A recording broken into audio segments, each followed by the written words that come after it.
people of importance to society to shed a light on some of the matters, of course, affecting us as Ugandans, but also as the people of the world. Now, of course, some of these topics include politics, economics, but also not forgetting social and inspirational or spiritual matters. Today, we are talking about adoption. It is a very, very big issue when it comes to our country, Uganda. One, because some of you out there do not know what adoption is, what it entails, and how exactly to go about it. And yet, you would maybe love to adopt a child. Another thing is that there are very many myths and stereotypes about adoption, and today we are here to demystify them and make you understand exactly what adoption stands for and what are the processes of adoption or adopting a child in Uganda. Also, in what cases can one adopt?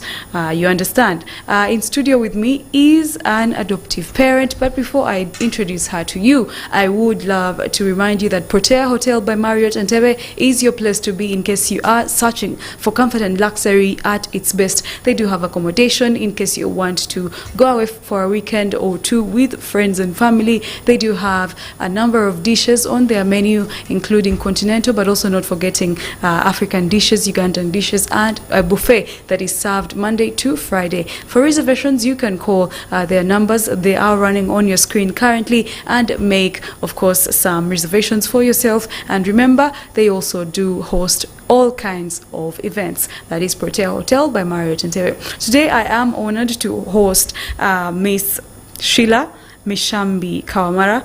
She is a former member of IALA and also the ED of a certain organization she's going to tell us all about as we welcome her. She is an adoptive parent, and we are going to hear and listen to her story and learn a few things from it, and of course make sure that it impacts and enriches your lives, as it is our mandate at Church of Uganda Family TV. You're most welcome. Oh, thank you very much. And I'm so privileged to be here.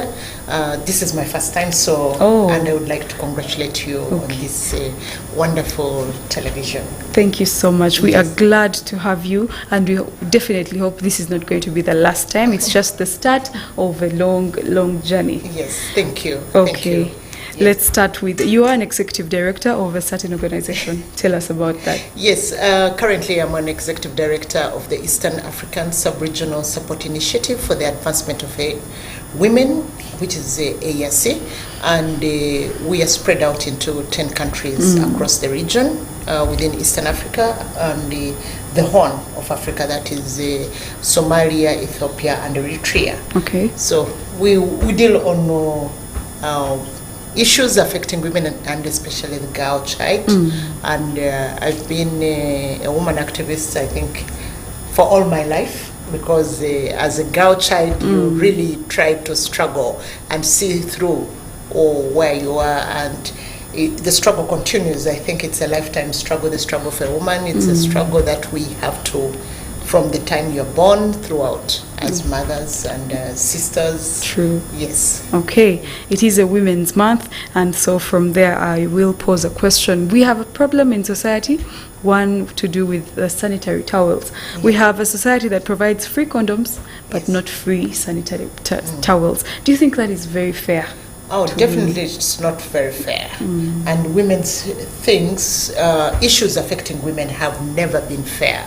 I think in Uganda, but also globally, it is, and this is because most of our issues are relegated to the private space. So when you talk about sanitary towels, you're talking about something very, very private, which we are not allowed to talk about it. We're not allowed to say it.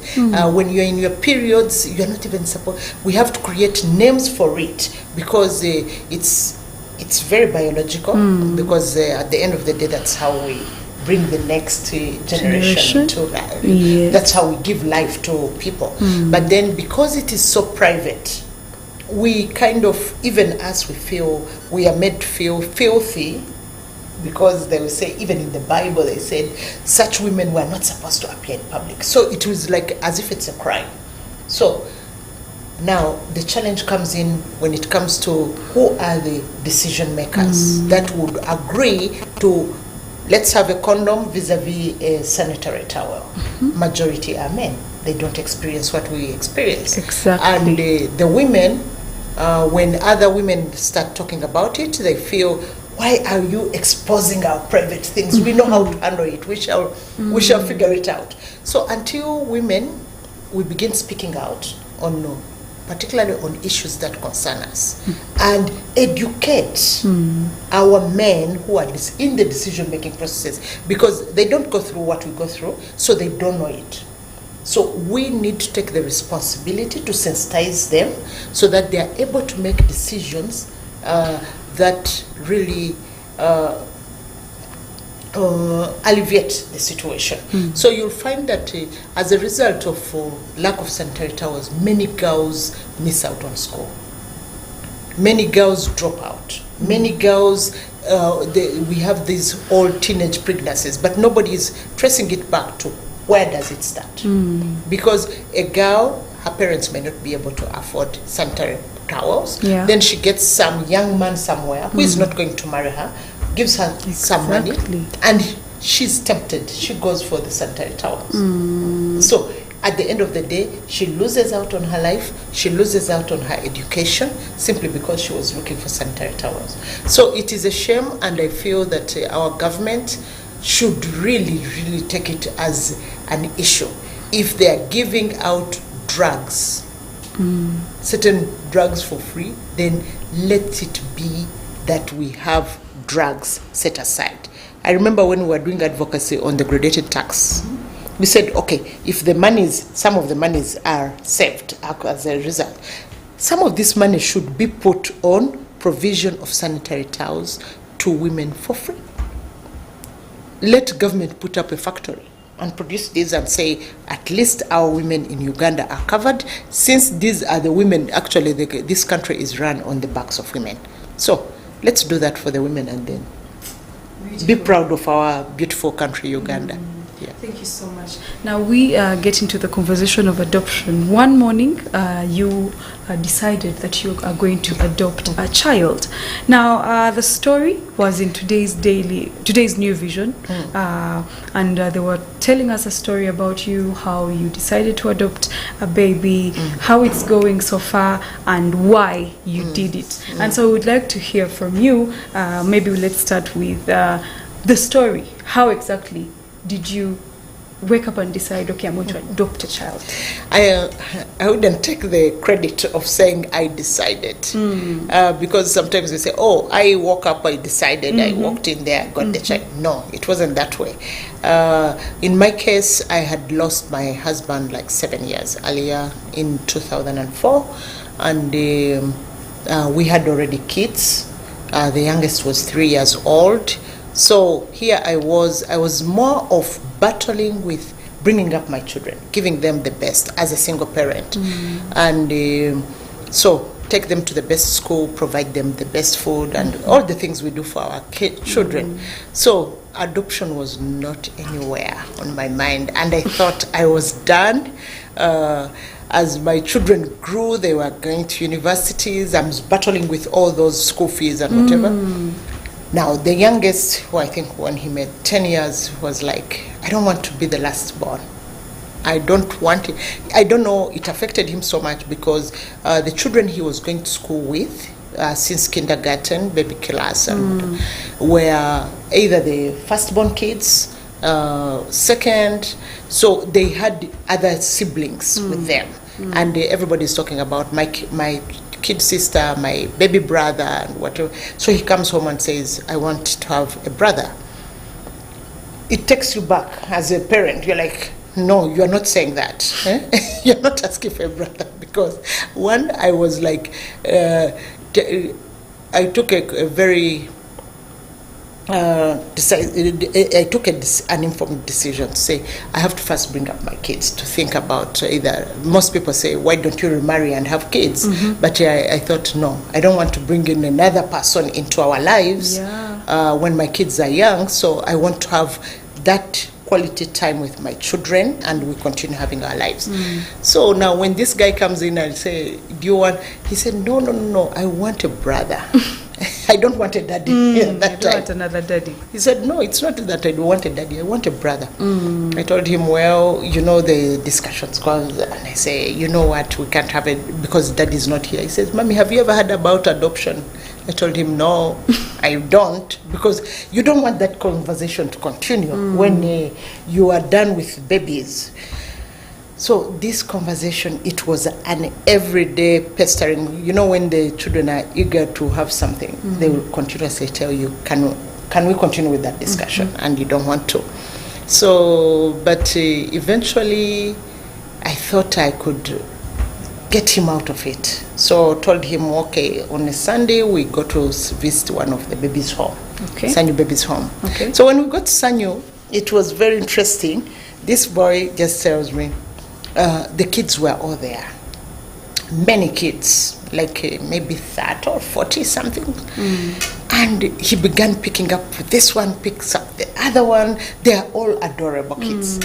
So I'm looking and I'm like, okay, this guy is going to end this discussion. Nobody, you know, when you've had your own space, you don't want to, all those kids coming into your life. Yeah. Then he asked me, Mommy, are all these kids without daddies and mummies? And I'm like, oh yes, they don't have mummies, they don't have daddies. Then he quickly says, can we take 3? I'm like, this discussion is going. He said, if they don't have mummies and daddies, we can have 3 at our home. I was like, you know, children, they're children. So I told him, no, we can't. So we go back. He keeps telling me his brother is at Sanyu baby's home. He told me, my brother is there. And of course, he would tell me, Mommy, can we go back? You know, we need to see my brother. And well, eventually I was also bought in. So I say, okay, let me start the process of adoption. So that is where it begins from. Okay. With the request, and then you say, now we start the process. Okay. Yes. Very beautiful. Now, let's talk about the process itself. In Uganda, there must be a legal process of adoption. First, maybe you go and pick the baby. You had earlier told me off air that you don't decide which baby you're taking home, because that becomes discrimination. Take us through the process of adoption. Okay, when I did approach Sun Baby's home, and I said, okay, I'm interested. Because when you go there, of course, this boy was all over everybody saying, can you give us a baby? What? And so, of course, in all these babies' homes where these babies are, their prayer is that these kids are taken on into a family, as opposed to growing up in institutions. Okay. So when you get in there, they would ask you, oh, are you interested in adopting a kid? At least the first stages is fostering. They first give you before the legal adoption of the kid. So I was asked, would you be interested in? I said, no, take me through the process, and I see it. So they did take me through the process. At first it looks like, oh my God, it's a tedious process, but it is in the interest of protecting those babies. Because if they were just there for pick, and you know what our country we've gone through, there is all this thing of child sacrifices and whatever. So if the process was made easier, those kids, who maybe they would lose their lives.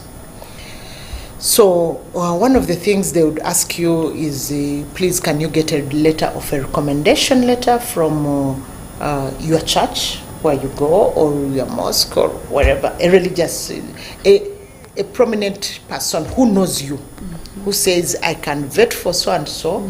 They are credible people. So then you get also a letter. I think because my children were older, they had now grown old. So there was one who had finished university. I think I was also requested, can you get a letter showing that they are also ready for this? Okay. Yes, because they also have rights in all this. Because you're bringing in not a child, your child. You're bringing in their brother. So they have to journey with you in the process, because it is not going to be, you don't want that child to come in and the other children who he finds or she finds at home do not like the whole idea. So it is a family thing. Okay. You're giving birth, and everybody knows you're pregnant. We expect you're going to have a baby. Yeah. So the same process, we go through it. Okay. So once those were there, then of course I had to. There are certain processes where they have to look at your criminal record. In that case, the Uganda police has to come in. You have to go through the Interpol, because you may not have committed the offences in Uganda, but you did it elsewhere. Okay. So Interpol has to come in, and they do a background check, and then there is their probation officers or social workers. Let's call them social workers at Sanyu. They will come and visit your home. They will meet your other children. They will be able to really look at, is your home really a home where a child can be brought? So sometimes people say, but why should they do all that? It is in the interest of protecting that child, because you're bringing in a child. And sometimes the visits of the social workers, it's not a one-time off. It can be, oh, I'm here, surprise. Oh. So it will be, they are those organized visits, but they are also impromptu visits. Yeah. And you find, a social worker appearing like 8 or 7. And you're like, oh, welcome, you are going to have breakfast. Of course, they see how everybody relates in the home. So we went through all that process, and of course, initially, by the way, when I went to Sang Baby's home, I was like, I want to choose my baby. You look at all these adorable kids, and then you fall in love with some of them. So I was like, I want to choose my own baby. I was told, no, they have to match you with a baby. Now, there is a problem. You begin saying, now, supposing they match you with a baby you don't want. Yeah. Of course, you set conditions. When you put in your application, you say, I want a baby boy between the months of this to this. Because in Sanyu Baby's home, there are kids as young as 1 day old. There are kids as young as 3 months, 6 months, 9. So you choose which age category you want. In Sanyu, their children go up to 4 years. After 4 years, they are taken into an institution, which is heartbreaking, because those are kids who have not been able to get families to take them on. So you put in, I don't want, of course, which is very bad. Sometimes you put in, you don't want a kid with any illness, because you're going now to take this kid. You don't want now to start from day one. The kid has a heart problem, the kid has which is very unfortunate, because those kids also need families. But I think it's just human. You put it there and say, I want a kid who is healthy and what. So now you begin the journey of letting Sanyu, together with the social workers that have understood your family, the dynamics in your home, match you with a baby. Okay. We all go into prayer, actually, literally. It is a prayer for God, please do the needful, bring to me the baby that fits into my family. So we did go through that, and one day I'm called, I'm told, Sheila, we've matched you with a baby. I'm like, oh my God. I drove to San Jose, I was panicking. I was like, how is it going to be? When I arrived, the director there, she's called Barbara Mtagubia. Yes, she has been here actually. Okay, Barbara. So she said, oh, let me go and bring you the baby. Oh my God, I wanted to run out of that room. I'm like, she brings the baby, and I'm just saying, I don't, this is not my baby. So she comes with this baby. Surprisingly, we had spent like maybe 4 months going to Sanyu almost every other day, and I had not seen this baby. And he brings this baby and says, this is your baby. I was like, oh my God, this is my baby. Yes. Something went in me, and I was like, wow, and I said, this is my baby. And for me, I was saying it from experience. because he looked like my youngest son who said he wanted a baby. And when he was a baby, this baby just looked at me and closed his eyes and fell off asleep. I kept holding on to him. I kept holding on to him, and I told Barbara, my baby is here. He said, yes, that's your baby. I said, so eventually, of course, they have to do a number of things after you have said, yes, this is now my baby. So you don't just drive off with the baby? No. It took us another, was it a month or 2 months? Painfully yours. Because they have to re-advertise. When the babies are put in the homes, they advertise. They do thorough investigations to try as much as possible and link them back to their biological families. But because they will investigate where this baby was got and go on, and some of the babies are actually reunited, either with a grandmother or an aunt somewhere, because people might know this baby is somehow somebody. Yeah. But then there are situations where they fail completely. And so they do the advert, the next time they do now when the baby is going to be put into another family, that is the fostering, because you can take this baby but you're not adopting at the very beginning. So it is foster care. Okay. So previously it used to be 4 years. And those years were long because you have this baby, you are getting too much, it's your baby. Just imagine if court rose and says you can't have that baby. It's like a death or something. Yeah. Because you are bound. From the moment you carry the baby home, you're bound to each other. Yeah. Now if somebody comes, so at that time, before they give you the baby, they put an advert in the papers and they advertise widely to say normally you see those adverts in the papers. So then you wait for one whole month. If nobody claims the baby, now they say, please come. Now you have to bond with the baby. Okay. They're not giving you the baby just like, it's not like a supermarket. You buy a doll. No. This is a human being. Yeah. You have to like each other. You have to bond. And again, it is, I would say it's painful because each time we went there, as a family, we all now got so attached to him. So he would cry when we would be leaving. It would be like, can't you, give him to us for a night. But unfortunately, they can't give it until you are all so eager to have each other. Then eventually, they release the baby to you for those now currently it's 1 year for fostering. Okay. And then you go to court. And the court decides. Before the court decides again, they have to advertise. Okay. Last chance to the parents. To the parents. The biological parents. Are you interested or are you not interested?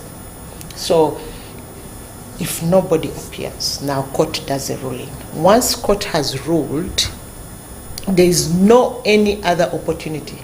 So if you surfaced and said, that was my baby, that's all you can say. It was. Once court has ruled, parental responsibilities have shifted from the biological to the adoptive parents. Okay. Because many people out there always fear to say, they keep saying, but in case their parents appear, and they have invested so much in this kid, once you've done the adoption process, you are the legal parent. Wow. If the other parent came, even, and they took your child away, they would be police case. It is a police case. They would have either kidnapped or there is no way. They have no rights at all. The rights are cut at the point of the ruling of the court. So how was that first day when you finally took the baby home and had him at home? I think because of the bonding process we had while still at the home, this boy felt we were a family. So the moment we got home, he was all over the place. He was moving as if he had been at home before. And of course, at the time he was crawling when he got home.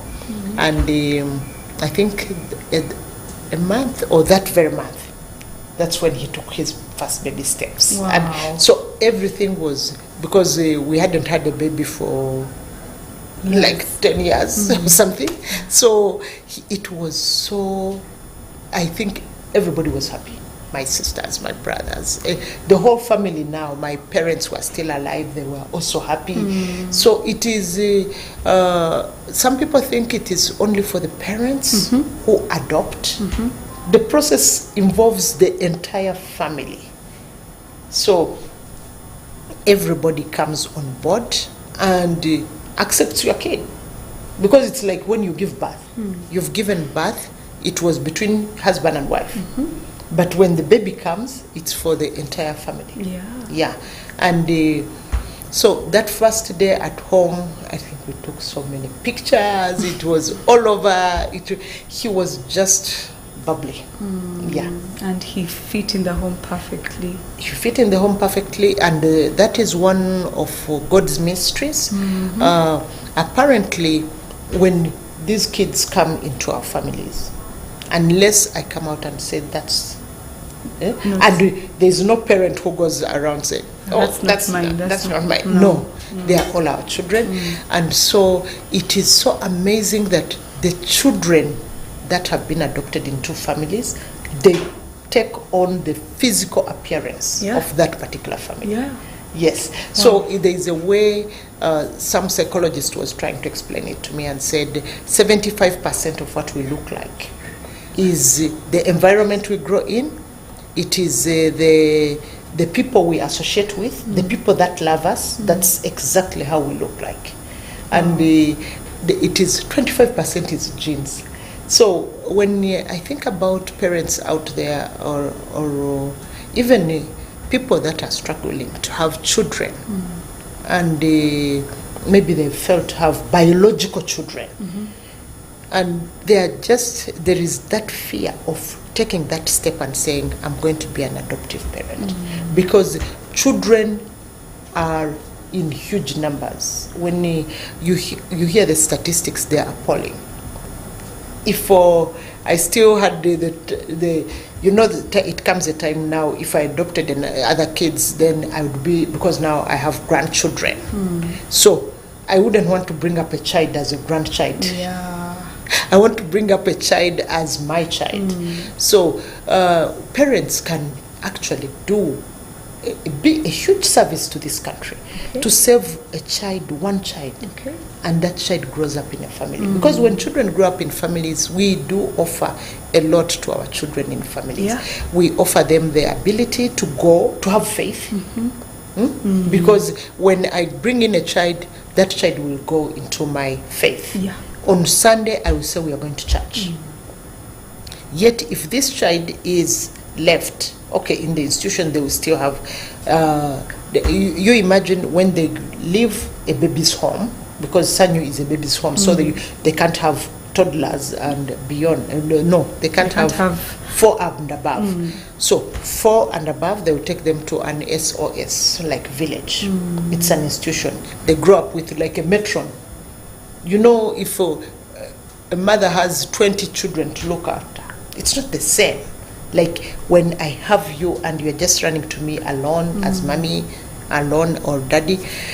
So after age 18, while for me, my children will leave after university, which is around 23, 24.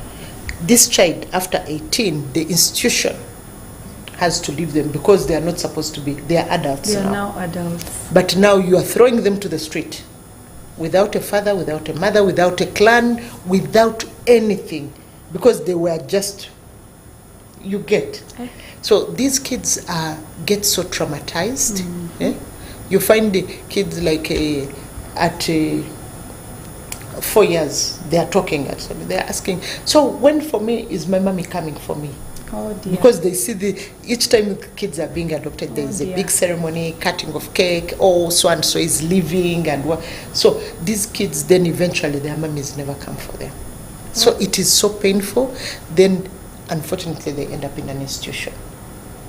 After the institution, age 18, the institution kicks you out and says, your time is up. Bye.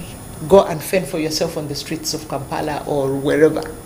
So that is the agony, and that's why we are having this coming together as adoptive parents, and then being bold enough to talk about it, because it is also something that it's painful. You don't want to tell your child.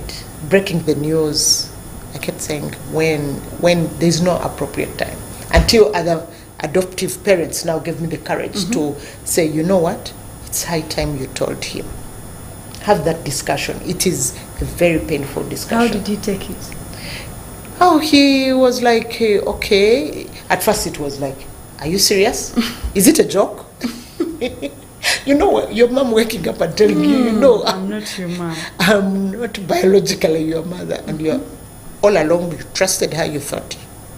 And he's like, really? So what about so and so? Who knows? I say everybody knows. And it's like, okay. Drop discussion. That's why I like boys. He didn't attach emotions or what? He just said okay. No, he said it's okay. It's okay. And we said, does it change anything? No, it doesn't change anything. We are still the same. It's family. And well, later on, maybe other questions will be asked, but it's good that they know, because we live in a very cruel world. As we adopt these kids, family members will always come up and say, but why are you doing that to somebody you don't know? Yet we have so many children who have been orphaned. Why aren't you helping? So it's not that. I think, to me, it's not that, even when you are helping those other children, but people feel you're bringing in somebody who is a stranger into a family and whatever. And eventually they will tell your child, when you have adopted a child, they will tell him or her that she's not your mother. And sometimes people have been cruel, telling these kids, you know, she's not your mother, she stole you. Oh my God. So the child gets so traumatized, is asking this mother who loves her or him so much, tell me who is my actual mother.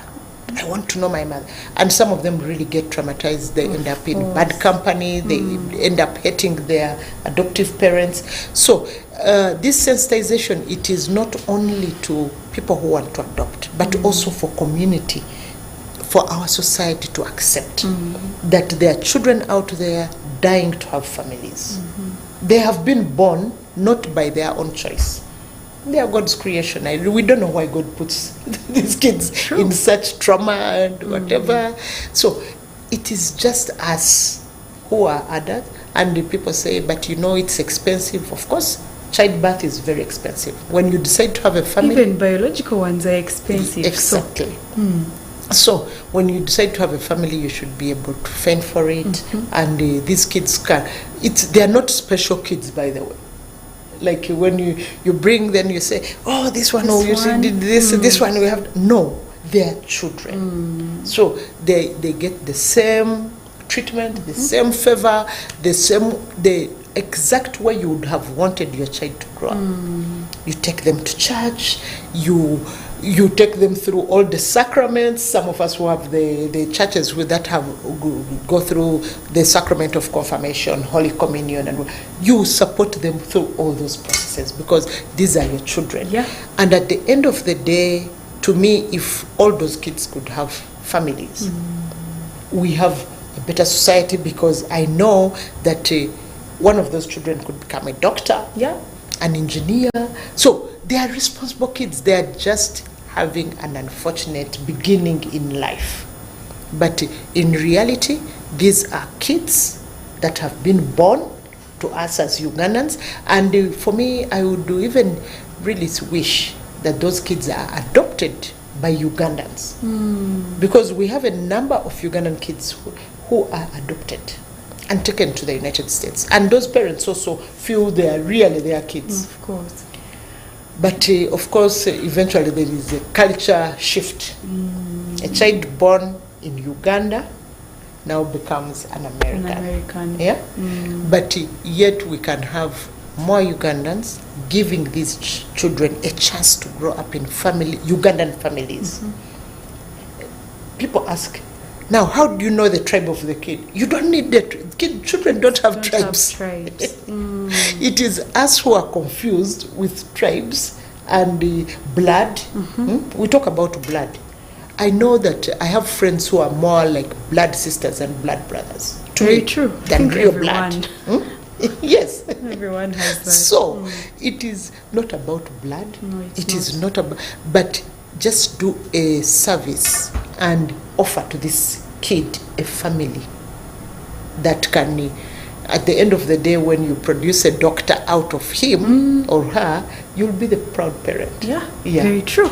Thank you so much. We are still with Miss Sheila Kawamara, and she is taking us through the adoption myths and stereotypes, and we are demystifying them and also telling you exactly how the adoption processes go in Uganda. Now, of course, we still have a very big discussion in the 20 minutes that we will be left with when we come back from the short break. Otherwise, we are powered by Protea Hotel by Marriott Entebbe. Issues at hand, powered by Protea Hotel by Marriott Entebbe. Comfort and luxury at its best.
This is Church of Uganda Family TV, enriching lives.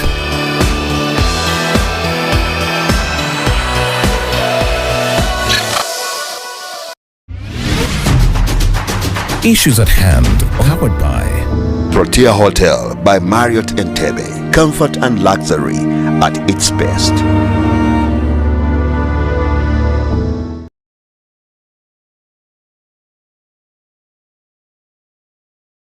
But how do you tell this one who is... Oh God, the conversation is interesting. I wish we had more time and we, go ahead. But adoption is fun. I have also always wanted to adopt. So one day when my pocket allows, I'll take home a baby from a baby's home. We are still here with Miss Sheila Kawamara Mishambi, an adoptive parent, but also a former member of IALA, and of course she works with non-governmental organizations in women-related issues, women and children-related issues. So my first question would be: you adopted this young man, and he got into the family. We all have bonds with our mothers. And of course, we have characters that we are born with. So one would ask, what if this boy ended up being a thief? Or would you still be there as the mother? Do you have that bond even now that it's been years with him? Is the bond still there? Does he still come running to you as the mother? Yes, apparently very much yes. As I said at the beginning, it is a baby you bear without the biological process. Yeah. He's your baby. That even if something was to happen to him right now, I would sense that something is happening. Just like another kid. Any other You're like, what is it? What's happening to this one? There is a way we connect with our children. So it's not different. That even, I think when he came home, we had already bonded. And then it happened that right from in Sunny Baby's home, they all sleep in their cribs. When he came home, he refused to be separated, to sleep in a crib, much as it was there. One time I found him trying to jump out. Then I said, this is more of a hazard because this boy is going to hurt himself. So I put him in my bed. Now, getting him out of my bed was also another tug of war. And he goes to school, everybody's calling him baby. At home they're calling him baby. Then I realized this is not working. He had a bit of separational anxiety, and that one we handled it because he was getting too clingy. So we have a very special bond with him. That's and we miss each other. We look forward to seeing each other I drop him in school. I have to do it personally, and I pick him again. Of course, when I'm not around, I have to prepare him in advance. Somebody's coming to pick you, and so we have that very, very special bond. That whatever God destines him to be, I will be there for him. I will support him all the way. And you mentioned that when the pocket allows. I mean, when just open it up and say, when God allows. Okay. Because once God allows, if it is God's will, I always feel, and I believe in what they say, if it's God's will, he will pick up the bill. Nice. So the bill is not yours to pick up.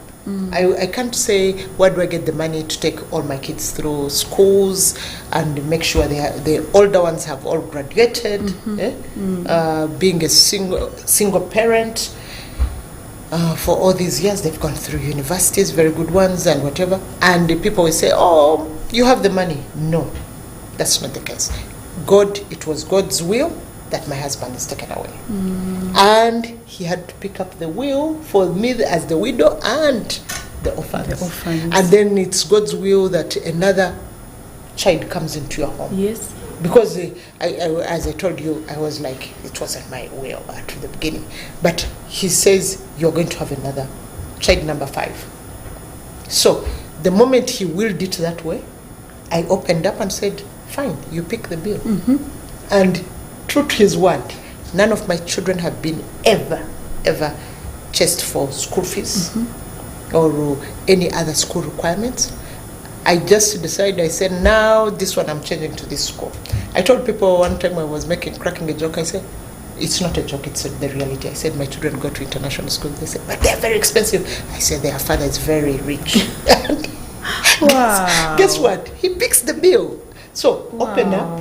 Anybody who is out there thinking, oh, it's very expensive to have extra children, just open up and then tell God, He'll pick the bill. I think it could even be a blessing. You never know when you get that child, then God says, okay, now let me help you because... No, He was already helping me. Let me not say kuliaza amanya. God was already helping me. He had seen my children, you know, like that was 2011. So I had already got 2 through university. There was 1 already in university. And no, the last one, number 2 was just finishing university. She had, we were waiting for the graduation. So when you think through it, He had already seen me through 7 years of widowhood. Yeah. And then He's bringing an extra challenge and saying, let me see, here's another one. And I said, you know what? You pick the bill. I take him in, and he does it. Wow. So it is, I would say it is that easy, because if you have trust in God and you believe what He says, because for me He says He's prosperous, He's a God of abundance and whatever. So what if He's a God of prosperity and abundance, then why would He not want my children in international schools? And international schools, they're very expensive, they are for the rich. Oh, then I say, you are a rich person. Yeah, he's a rich parent. Take my child through. Interesting. I love that so much. So there is a conference happening on Thursday, 7th March. Tell us about that. Yes, there is this conference which we came together as adoptive parents and realized that we as adoptive parents, we go through so many struggles. Nobody teaches us how to adopt. At least in childbirth, you always have an aunt here, a mother here, a sister who has gone through it. Yeah. But with adoption, there is a tendency of secrecy. We don't talk about the adoption process. We don't talk about what we are going through. We don't want our children to be told that they were adopted. So we keep silent. So we realized that I hardly knew any parent I could ask about adoption. And even when you know that they adopted their child, some of them say, I don't want to talk about it. I don't want my child to know about it. So we all grapple with the situations of when do I become open to my child and tell them about their situation? Or my child is behaving like this. What could it be? Where would I get help?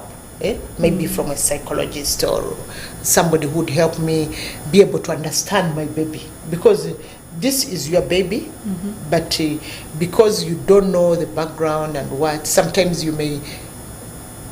both of you may throw tantrums. Remember, this baby is a baby, then he's a 2-year, he has to go through the tantrum, then you're just confused. You go to hospital, they ask you, does he have any allergies? And you're like, okay. Does he have any allergies? You have to tell the doctor. Yeah. Then the doctor, because they have to administer medicine, you don't know. You are grappling with that. So, but other parents also go through that. Does he have a history of which kind of disease they epilepsy? Like, I don't know until he develops it. So we realized when we came together as adoptive parents, we were able to give each other support.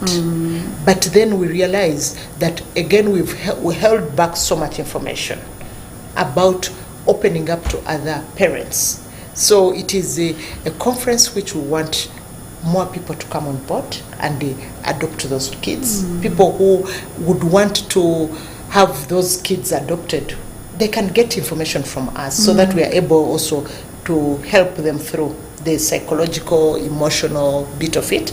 But also we are appealing to the government. So the Minister of Justice and Constitutional Affairs will be in presence. We will have the judges, the judge of the children's court, family court will be there.